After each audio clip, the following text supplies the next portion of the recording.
পাকিস্তানে আত্মঘাতী বোমা হামলায় অন্তত 10 জন নিহত। ইন্দোনেশিয়ার জাভা দ্বীপে স্কুল ভবন ধসে পড়ে বহু হতাহত। শক্তিশালী টাইফুন বুয়েলাইয়ের প্রভাবে ভিয়েতনামের উত্তরাঞ্চল প্লাবিত। আফগানিস্তানের ইন্টারনেট এবং মোবাইল টেলিফোন পরিষেবা বন্ধ। এশিয়ার রাজনৈতিক, অর্থনৈতিক সহ সবশেষ খবরাখবর আপনাদের সামনে এক নজরে তুলে ধরছি আমি নূর।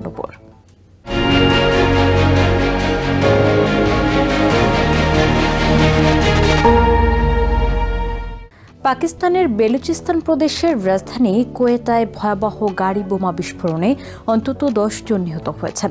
ফ্রন্টিয়ার কোর এফসির আঞ্চলিক সদর দপ্তরের সামনে সংঘটিত এ ঘটনায় আহত হয়েছেন আরও অন্তত 30 জনের বেশি। মঙ্গলবার স্থানীয় সময় কোয়েটার জোরগুন রোড এলাকায় এ বিস্ফোরণের পরপরই ভারী গোলাগুলি শুরু হয়। স্থানীয় কর্তৃপক্ষ জানিয়েছে এটি আত্মঘাতী হামলা ছিল এবং অভিযানে একাধিক হামলাকারী নিহত হয়েছে।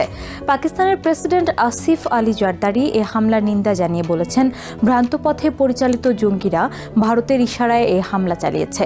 তবে এ হামলার দায় এখনও কোনো গোষ্ঠী স্বীকার করেনি। নিহতদের মধ্যে 2 জন আইনশৃঙ্খলা বাহিনীর সদস্য এবং বাকিরা সাধারণ নাগরিক বলে জানিয়েছেন প্রাদেশিক স্বাস্থ্যমন্ত্রী বখত মোহাম্মদ কাকার। এখন পর্যন্ত নিহতের সংখ্যা 10 জন, আহতের মধ্যে 5 জনের অবস্থা গুরুতর।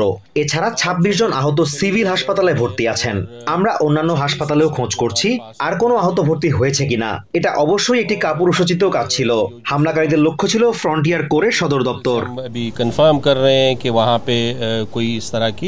ইন্দোনেশিয়ার একটি ইসলাম শিক্ষা স্কুল ভবন ধসে পড়ে বহু মানুষ হতাহত হয়েছে। সোমবার ধসে পড়া ভবনের নিচে অন্তত 38 জন আটকে পড়েছে বলে ধারণা করা হচ্ছে।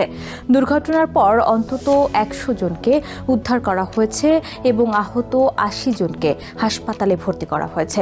ইন্দোনেশিয়ার জাভা দ্বীপের ধসে পড়া ভবনের নিচ থেকে উদ্ধার কর্মীরা 3 জনের মৃতদেহ উদ্ধার করেছে।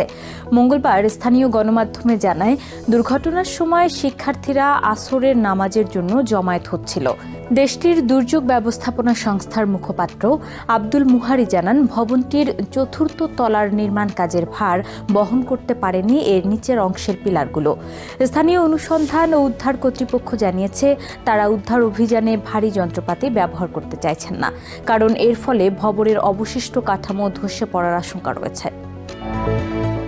দক্ষিণ চীন সাগরে সৃষ্ট টাইফুন বুয়েলাইয়ের তাণ্ডবে ভিয়েতনামে নিহতের সংখ্যা বেড়ে দাঁড়িয়েছে 26 জন। এছাড়া নিখোঁজ রয়েছেন অন্তত 22 জন। চলতি বছর সবচেয়ে শক্তিশালী ঝড়ের ফলে দেশটির উত্তরাঞ্চলে ভয়াবহ বন্যা দেখা দিয়েছে। রাজধানী হ্যানয়ের সাথে বিমান ও ট্রেন যোগাযোগ বিচ্ছিন্ন রয়েছে। স্কুলগুলো বন্ধ ঘোষণা করা হয়েছে। ঝড় আছড়ে পড়ার আগের দিন থেকেই শুরু হয়েছে ভারী বর্ষণ। এতে প্রায় 63,000 একরের বেশি জমির ধান ও ফসল প্লাবিত হয়েছে। প্রায় 135,000-এর বেশি বাড়িঘর বন্যায় ক্ষতিগ্রস্ত হয়েছে। মঙ্গলবার সরকারি এক বিবৃতিতে জানানো হয়, ঝড়ের কারণে অন্তত 105 জন আহত হয়েছেন। প্রতিবেশী ফিলিপাইনে ধ্বংসযজ্ঞ চালানোর পর সোমবার ভিয়েতনামের মধ্যাঞ্চলীয় উপকূলে আঘাত হানে ঘূর্ণিঝড় বুয়েলাই। এ সময় বাতাসের গতিবেগ ছিল ঘণ্টায় 300 কিলোমিটারেরও বেশি। আফগানিস্তানের ইন্টারনেট এবং মোবাইল টেলিফোন পরিষেবা বন্ধ করে দেওয়া হয়েছে। মঙ্গলবার দেশব্যাপী দ্বিতীয় দিনের মতো বন্ধ রাখা হয় এসব পরিষেবা। তবে এ বিষয়ে তালেবান প্রশাসন কোনো ব্যাখ্যা দেয়নি। ইন্টারনেট ও মোবাইল সেবা বন্ধ থাকায় প্রবাসে বাইরে থাকা আফগানরা বিপাকে পড়েছেন। পরিবার পরিজনদের সঙ্গে তারা কোনোভাবেই যোগাযোগ করতে পারছেন না। তরুণ প্রজন্মের মাঝে অনলাইনে পর্নোগ্রাফি সহ বিভিন্ন ইসলাম বিরোধী বিষয়াবলী ছড়িয়ে পড়ছে বলে কিছুদিন আগে উদ্বেগ প্রকাশ করে আফগানিস্তানের তালেবান সরকার। কর্তৃপক্ষ সাম্প্রতিক সপ্তাহগুলোতে কিছু প্রদেশের সাথে ফাইবার অপটিক সংযোগও বিচ্ছিন্ন করে দেয়, যার কারণ হিসেবে কর্মকর্তারা জানান তাদের নীতিগত উদ্বেগের কথা। বিশ্বব্যাপী ইন্টারনেট ট্রাফিক মনিটরিং প্রতিষ্ঠান ক্লাউডফ্লেয়ার রাডার জানিয়েছে, রাজধানী কাবুলে ইন্টারনেট সংযোগের তীব্র হ্রাস ঘটেছে। পরবর্তীতে পর্যায়ক্রমে পশ্চিমাঞ্চলীয় শহর হেরাত এবং দক্ষিণ কান্দাহারেও সংযোগ হ্রাস পায়।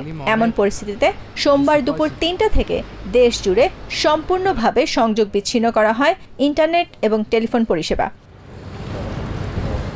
এই অবস্থায় দেশটির শিক্ষা, চিকিৎসা ও বিভিন্ন সরকারি পরিষেবা মারাত্মকভাবে ব্যাহত হচ্ছে বলে জানান সাইয়েদ রামেজ নামের এই বাসিন্দা।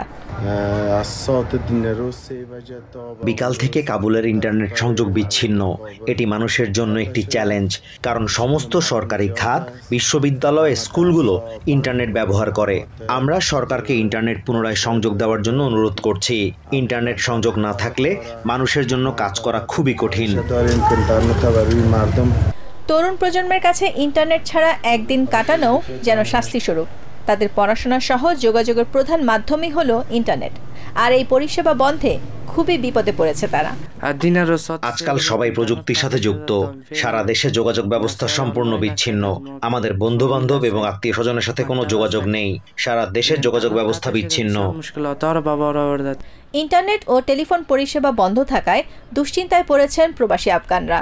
জরুরি প্রয়োজনেও তারা কোনোভাবেই যোগাযোগ করতে পারছেন না। স্বজনদের কথা ভেবে দুশ্চিন্তায় পড়েছেন ফ্রান্স প্রবাসী এই আফগান তরুণ। গত শনিবার আমি পরিবারের সাথে শেষবার কথা বলেছি। এরপর থেকে আর কোনোভাবেই দেশের কারোর সাথে যোগাযোগ করতে পারছি না। খুবই দুশ্চিন্তায় আছি। আফগান বেসরকারি চ্যানেল টোলো নিউজ জানায়, কর্তৃপক্ষ সেলফোনের জন্য 3G এবং 4G ইন্টারনেট পরিষেবা বন্ধ করার জন্য 1 সপ্তাহের সময়সীমা নির্ধারণ করেছে। এক্ষেত্রে শুধুমাত্র পুরনো 2G স্ট্যান্ডার্ড সক্রিয় থাকবে। Nahid Sihan, TVN 24 news desk. এক নজরে প্রতিদিন এশিয়ার খবর জানতে চোখ রাখুন TVN 24 নিউজ নেটওয়ার্কের ইউটিউব ও ফেসবুক পেজে। নিউ ইয়র্ক থেকে সম্প্রচারিত TVN 24 টেলিভিশন বিশ্বজুড়ে বাঙালির কণ্ঠস্বর।